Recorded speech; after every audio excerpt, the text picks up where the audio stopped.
Bonjour. Very happy to be here, very happy to be again in person in an event. I think this is a big positive in this time of COVID where negative is usually seen as positive. So ladies and gentlemen, mesdames et messieurs, it is my honor to speak here at the Paris Cyber Week today. I know that organizing these type of events is not an easy job, so I start thanking Sebastian for putting everything together, and I know that this is very well respected event. It is also my pleasure to be back in Paris. In person has been a long while, so it's really nice to be here. And as Sebastian mentioned in the introduction, we indeed celebrate 100 years of diplomatic relations between France and Estonia. And for us, it is very important. I think this visit also shows how close we are as partners, as allies, and how close and strong this partnership has become over these 100 years. And also, perhaps I'm revealing a small secret here, as I consider myself at least a bit of a Francophile. I have lived in Tallinn, in Washington, D.C., in Luxembourg, and I was also president of the Estonia-France Parliamentary Friendship Group, and I was in the parliament before becoming a minister. So I have a lot of personal interest and commitment between the two countries. And I think also Estonia and France are actually far more like-minded than many people at the first sight think. I know how we see the future. I know how our global ambitions are, and also the courage on both sides to chase it. So we are good friends. Jeremy, the fact that this conference is happening in a hybrid format and many are watching online is a testament to the fact that COVID has pushed us even more into the digital world. This has raised very pertinent question about the security in the cyberspace. Which video call platforms are safe to use? How safe is our data? And what data is being actually collected and by whom? If I take example of Estonia, where 99% of public services are available online, including actually voting in elections, it implies that cybersecurity is of vital importance to us, not just as citizens, but for the functioning of our digital society. And as you may know, we were tested very thoroughly first time already back in 2007 when we had to handle our first major cyber attack, a major cyber attack on a sovereign. For us, the basis of our digital state and security is our electronic ID that allows people a secure and safe way to authenticate themselves online. And it allows us to trust that a person voting online is actually a person he or she claims to be and is an Estonian citizen eligible to vote. Our EID has allowed us to create highly competitive ecosystem for our businesses, where companies can really focus on business and growth instead of handling the bureaucracy. As a testament, we hold the record for the number of unicorns per capita in Europe, and we rank second globally after Israel. This hasn't happened overnight, but it has been a journey, and the journey what has rewarded really the people and the economy. In a way, our EID has granted Estonia its digital sovereignty in cyberspace. And to guard it even further, we have also established our data embassy in Luxembourg, at the heart of Europe, in the soil of a founding member of a union. Estonian digital sovereignty and our ecosystem has never been designed as a way to put up walls to the outside world. Quite contrary, it has designed to be transparent, open, competitive, where others are welcome to join, for example, through our e-residency program. This program offers access to Estonian digital services to the citizens of our countries. Everyone is able to benefit from our digital and sovereign ecosystem after, of course, an initial screening.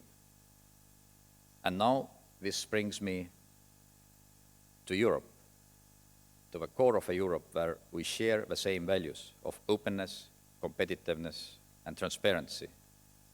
These are the values we cannot brush aside when building our digital sovereignty or open strategic autonomy. Openness here is not a semantic word, but it is the practical way to build Europe's digital capacity, include our partners and research institutions, achieve our digital sovereignty and open autonomy, and at the same time stand for values on the global stage, stand for a level playing field for our businesses. Openness means that we avoid protectionist approach and restricting the freedom of companies in Europe or overregulate and new and emerging technologies. These are, or would be, I would rather say, short-term measures, defensive measures, which will only delay innovation and adoption of the new technologies in Europe.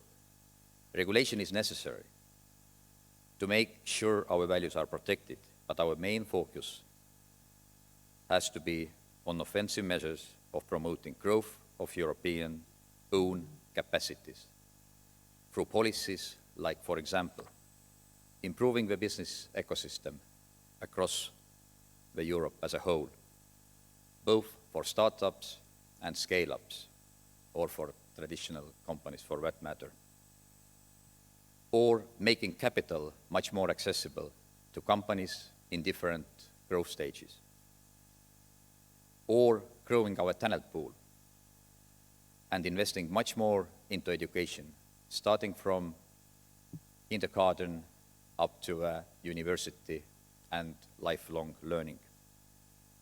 And finally, investing heavily into innovation, research and development, and bridging the gap between academia and business. These are all important core policies to strengthen our global leadership role in the domain of digital and cyber. In addition to achieve the ambition of digital sovereignty of Europe, we need to exploit the full potential of Europe's single market and the free flow of data. A study in Estonia has shown that transition to a real-time economy where data is machine readable would save us 200 million euros or 14 million working hours per year. And this saving comes with a population of 1.3 million. So we can just think how much there is upside for Europe as a whole. Cher colleague, Europe's digital sovereignty is achievable only through using all our potential, not building walls around Europe.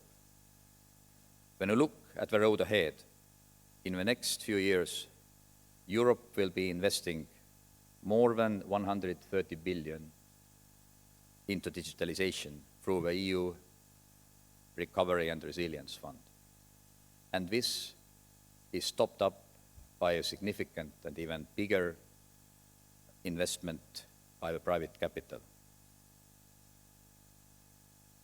We are about to take a giant leap towards a greater digitalization.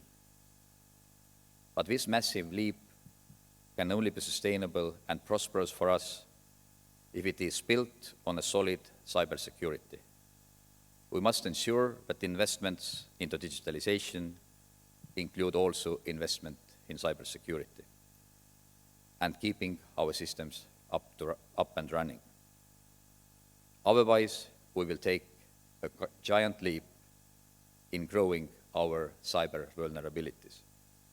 This is a challenge for both public and private sectors, and in all countries.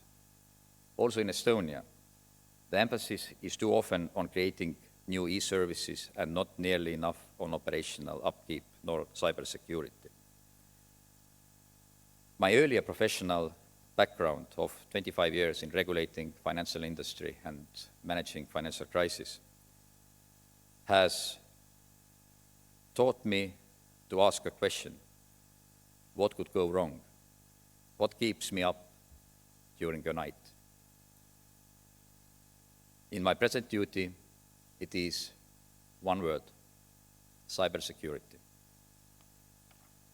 When we talk about investment in a conventional defense, we have a clear target as a NATO member state to invest 2% of GDP in our defense capabilities.